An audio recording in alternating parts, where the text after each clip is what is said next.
There's an unbelievably loud car next to me. So, car vlog numero. God, I almost crashed the car.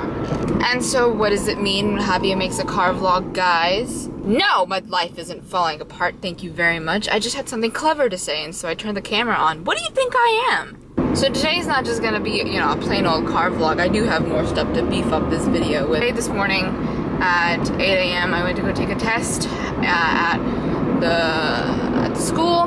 Went, took my test. Then I realized that the homework that I owed him was due in hard copy and not just emailed to him.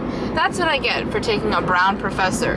Hard copy. I bet he wanted it like handwritten in like ink and parchment too. So I took the test, then I drove all the way back home, printed those questions, drove all the way back to school, and gave them to my professor. Ooh, Michigan license plate. If you were in the car with me, stranger, I would punch you really hard in the arm. And if you didn't understand this strange custom of my society, well, sucks for you. Alright, I'm almost home, and then when I get home, I'm gonna collapse on my bed and finish making this vlog, because I am extremely tired, and my sleep schedule, like every Ramadan, is completely upside down. I've basically become nocturnal now, and I can't really say it's unhealthy, because when I'm awake at night, I'm usually either doing homework, or praying, or that's not true. I'm either doing homework, praying, or most likely I'm on the internet, tumbling. Right, so this Ramadan I was attending a class at my mosque. It happened every weekend on Saturdays and Sundays, and basically we would sit with the teachers for about an hour and a half and talk about a different lecture that we'd heard or discuss different questions. This past Saturday was the last Saturday of our class, and we did a little game show, and then the Sunday after that was the day that my teachers had chosen for me to organize something.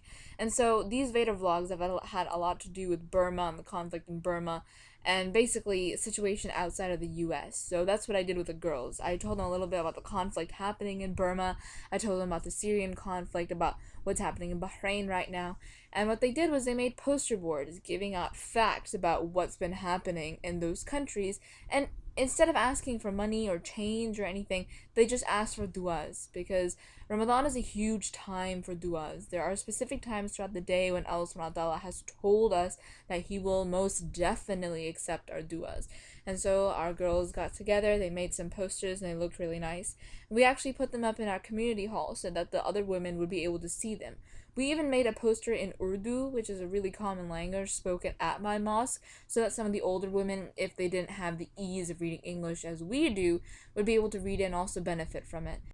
Because we put the posters up in the community hall where the women prayed Tarawih, after my teacher finished praying her first 2 Tarawih, she turned to me and said that the first prayer that had come to her mind was one for the Burmese Muslims, because she'd read the posters that the girls had made.